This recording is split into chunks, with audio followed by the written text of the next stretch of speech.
I want to be clear to listeners, crystal clear. The feds set up Homeland Security in the name of fighting al-Qaeda. From day one, it was set up for the American people. And what is the one thing that Homeland Security can launch that makes every American a suspect, that makes everyone a terrorist, that makes everyone a criminal?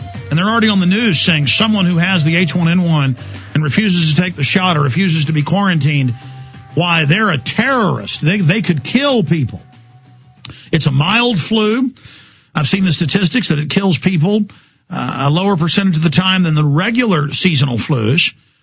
A lot of times when they announce somebody's died, it is a false positive with this flu. And we're now entering the full swing. It starts in the middle of September. We're now full swing into the flu season. From now into January, early February, it starts to taper off. And right as the vaccine is ready, they start the fear-mongering. And yes, ladies and gentlemen, the YouTube videos are pouring in from military in uniform, from police. I've got emails from police pouring in. And I said I was going to open the phones up. And when I first started the show, I didn't think of how important it was to get this intelligence.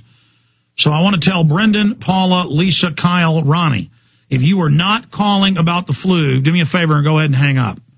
Because I went ahead and canceled the guest for today, except for Shooter Jennings, Waylon Jennings' son, but he's coming on about political issues and his new album. I don't want to cancel that one. Plus, that's the last interview, so I have time to cover this flu situation. When I opened the phones up and said cover any issue, let's go ahead and just scrub the decks. Go ahead and release the lines. I want to specifically, I'm thinking on my feet here, folks. So much is happening, and it just really clicked for me earlier, right at the start of the show. With all this intel that I'm going to go over here in a moment. My head's spinning right now. I don't like what I'm seeing, what's being confirmed here.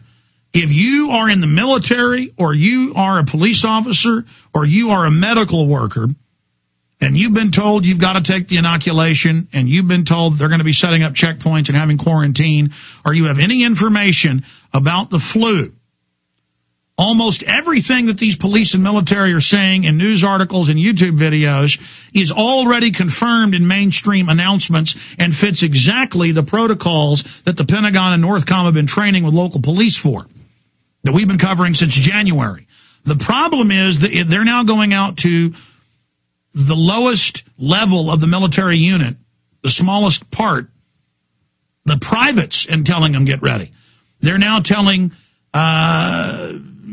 new police officers, people that have only been on the force a year or so, that are low level, that are rookies, that this is going to happen. They're now giving the command orders, it appears, to almost everyone in every major department and even small towns. That's what I need to confirm.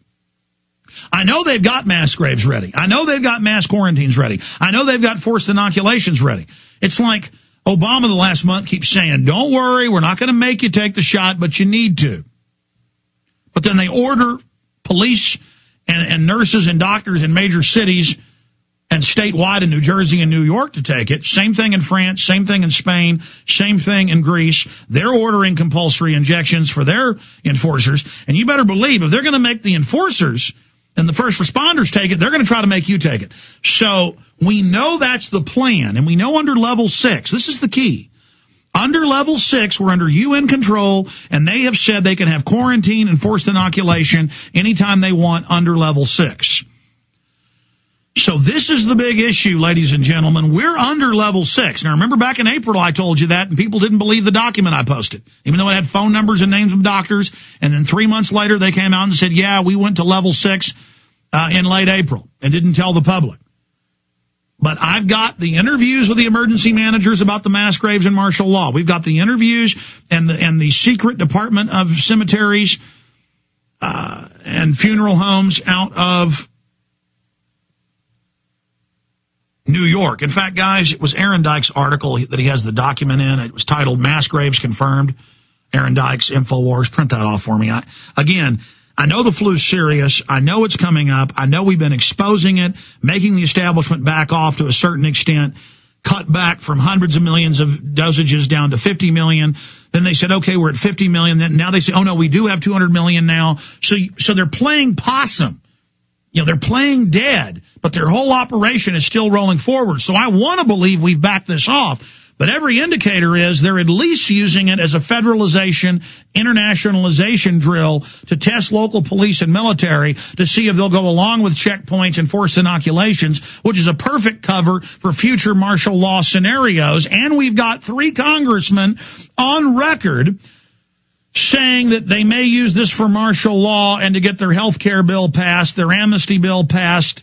Israel's openly in the London Telegraph on Fox News saying they may go ahead and hit Iran if we don't hit them. I mean, it's all coming together right now, and I've just got chills going up my back. So I'm going to break it all down. I wanted to get Paul Watson online with me to somehow try to crystallize all this data, this big picture, Paul, I guess with a headline like police and military being prepared for forced inoculations and martial law, and then kind of boil it down and give people the big picture. Paul Watson, how do you think we ought to attack this? Because it's not just me getting you up here, to stand before the man and give you your marching orders because you're one of my best writers and somebody I know that can get the job done properly and understands the full spectrum that we're dealing with. What is your analysis? What's your take on what I'm saying? Because I'm about to get into Reuters and Boston Globe with 2 pieces of data that hit me this morning, and I actually staggered for a moment, Paul. Well, what's interesting from what I've seen is at the beginning of July, the British government health authorities came out and said that by the end of August, this is in the UK, there would be 100,000 new cases of swine flu every day, and that 40 people in the UK every day would die. Now, they came out and said that in the first few days of July. Now, we're already past the middle of September, and it's proven to be completely hyped, way beyond all recognition. And I believe that's because as soon as the potential was mooted that this swine flu vaccination would be mandatory, 90% plus of nurses and health workers, as well as the general public, came out and said there's no way that we're going to take a swine flu shot. And then that was prompted by the fact that the information about it containing squalene, which is linked to Gulf War syndrome, as well as mercury. That's right. It triggers the hyper autoimmune response. Denver Post has kernels in it admitting that it killed and maimed large numbers of the troops that took it, and they're putting reportedly 4 times the squalene in this flu shot that has ever been put in any shot, including the anthrax shot. And it is guaranteed, the squalene alone, to devastate. People's brains are going to swell up. Their pancreas is going to swell up. Doesn't matter how hard you're working out, folks. You're going to be getting diabetes. They're going to go from 1 in 3 having it to everybody having it, I guess, who takes this shot. I don't mean to interrupt you, Paul, but this nexus is in with what you're saying. Flu experts gear up for pandemic vaccine worry. Reuters, and they are getting ahead of the story now with this September 16th article yesterday.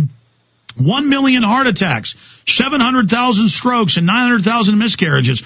U.S. public health officials want Americans to know these will happen every single year with or without swine flu vaccine campaign. So they're saying, get ready for people having strokes, having miscarriages, getting Guillain, I always mispronounce it. It's not Guillain-Barré, it's Guillain-Barré. All of this happening. And they have internal CDC documents admitting it's going to do it to people and give them the autoimmune response where your body eats your brainstem. And I guess as everybody starts going into wheelchairs and convulsing and getting paralyzed, just like with Gardasil killing people, they'll just dance around and laugh about it. The sons of bitches, Paul? Well, don't forget that both the CDC and the British health authorities sent out that advisory before the vaccines were completed, telling them to watch out for nerve diseases from trial guinea pigs taking the shot. So they're aware that this is going to happen, and now they're getting out ahead of the story and saying that, yeah, hundreds of thousands, if not millions of people are going to die, and they're just trying to lay that groundwork. So, And they're saying, oh, it has nothing to do with it. You were happy and 18 years old and took the shot. And now you're in a wheelchair with your brainstem rotted off with your body attacking it. It's totally normal. The thing about it is when all that came out about it being linked to Guillain-Barré and nerve disorders and autism, that's the point when the vast majority of people said there's no way we're taking it, which is also when governments, the French government, the British government, said that they backed off from the rhetoric that it was going to be mandatory and started saying, making noises that it would be voluntary. But see, that's it. They test the water, then we say no, then they're going to create fear, and they're going to have women, mainly, on TV, demanding everybody take the shot, saying, my daughter died, you didn't take the shot, you killed her, demanding it, Paul.